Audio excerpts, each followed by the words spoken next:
राधे राधे। भाइयों और बहनों, इस संसार में एक नियम है जो कभी नहीं बदलता। चाहे राजा हो या रंक, अमीर हो या गरीब, पढ़ा लिखा हो या अनपढ़, हर किसी को अपने कर्मों का फल अवश्य मिलता है। शास्त्र कहते हैं, जैसी करनी वैसी भरनी।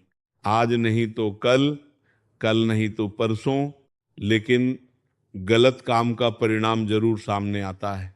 कई लोग सोचते हैं कि हमने गलत काम किया है और हमें कोई देख नहीं रहा, लोगों की नजर से बच गए, समाज की नजर से बच गए। लेकिन भाई, भगवान की नजर से कोई नहीं बच सकता। भगवान सब देख रहे हैं। आप क्या सोचते हैं, क्या करते हैं, किस भावना से करते हैं, सबका हिसाब लिखा जा रहा है। इसलिए संत कहते हैं, गलत काम करने से पहले 1000 बार सोचो। गलत काम क्यों करता है मनुष्य? आपने देखा होगा कि हर इंसान को पता है कि गलत काम करना बुरा है, फिर भी लोग गलत काम करते हैं। क्यों? क्योंकि मनुष्य के अंदर 5 बड़े दुश्मन बैठे हैं: काम, क्रोध, लोभ, मोह, अहंकार। जब ये 5 दुश्मन इंसान के मन पर हावी हो जाते हैं तो वह सही गलत का अंतर भूल जाता है। उसे सिर्फ अपना स्वार्थ दिखाई देता है। वो सोचता है बस मुझे फायदा हो जाए, चाहे किसी को नुकसान क्यों ना हो। लेकिन यही सोच धीरे धीरे इंसान को पतन की ओर ले जाती है। एक छोटी सी कहानी। एक गांव में 2 दोस्त रहते थे। एक बहुत ईमानदार था और दूसरा बहुत चालाक। चालाक दोस्त हमेशा गलत तरीके से पैसे कमाता था, लोगों को धोखा देता था। एक दिन उसने अपने दोस्त से कहा, देखो, तुम ईमानदारी से काम करते हो और बहुत कम कमाते हो। मैं थोड़ा झूठ बोलता हूँ, थोड़ा धोखा देता हूँ और बहुत पैसा कमा लेता हूँ। तुम भी मेरे जैसा बन जाओ। ईमानदार दोस्त मुस्कुराया और बोला, भाई, गलत रास्ता शुरुआत में आसान लगता है लेकिन अंत में बहुत दुख देता है। समय बीतता गया। कुछ साल बाद वही चालाक आदमी बड़ी मुसीबत में फंस गया। उसके धोखे सामने आ गए। लोगों ने उससे नाता तोड़ लिया। पैसा भी गया और सम्मान भी चला गया।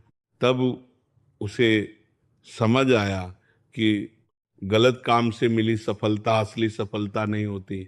गलत काम का पहला नतीजा मन की शांति खत्म।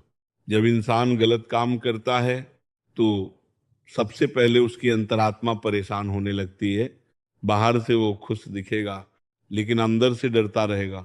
उसे हमेशा लगेगा कि कहीं मेरा राज खुल ना जाए। रात को नींद नहीं आएगी क्योंकि अंदर की आत्मा उसे बार बार कहेगी, तुमने गलत किया है। इसलिए संत कहते हैं, सच्चाई का रास्ता कठिन जरूर है लेकिन मन को शांति देता है। गलत काम का दूसरा नतीजा सम्मान चला जाता है। पैसा खो जाए तो वापस आ सकता है, लेकिन सम्मान चला जाए तो वापस पाना बहुत कठिन होता है। जब किसी का गलत काम लोगों के सामने आ जाता है तो समाज में उसकी इज्जत खत्म हो जाती है। लोग उस पर भरोसा करना छोड़ देते हैं और जिस इंसान पर भरोसा नहीं किया जा सकता उसका जीवन बहुत कठिन हो जाता है। इसीलिए हमें हमेशा ऐसा काम करना चाहिए जिससे हमारा चरित्र मजबूत बने। भगवान की अदालत, इस दुनिया की अदालत से कोई बच भी जाए तो भी भगवान की अदालत से नहीं बच सकता। भगवान की अदालत में न रिश्वत चलती है न सिफारिश। वहां सिर्फ कर्मों का हिसाब होता है। जो जैसा करता है उसे वैसा ही फल मिलता है। अगर आपने किसी को दुख दिया है तो उसका परिणाम भी आपको भुगतना पड़ेगा, कभी इस जन्म में, कभी अगले जन्म में। एक और सच्ची बात, कई लोग पूछते हैं, महाराज जी, जो लोग गलत काम करते हैं वे तो मजे में रहते हैं और जो अच्छे लोग हैं उन्हें परेशानियां क्यों मिलती हैं? भाइयों और बहनों, कर्म का हिसाब बहुत गहरा है। कभी कभी किसी व्यक्ति को अपने पुराने कर्मों का फल मिल रहा होता है और जो गलत काम कर रहा है उसका हिसाब अभी बाकी होता है।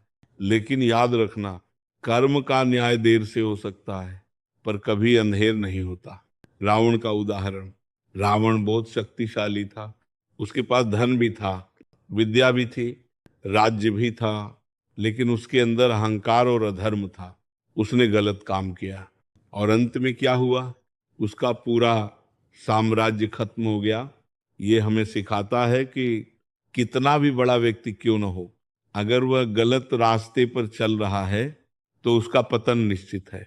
सही रास्ता क्या है?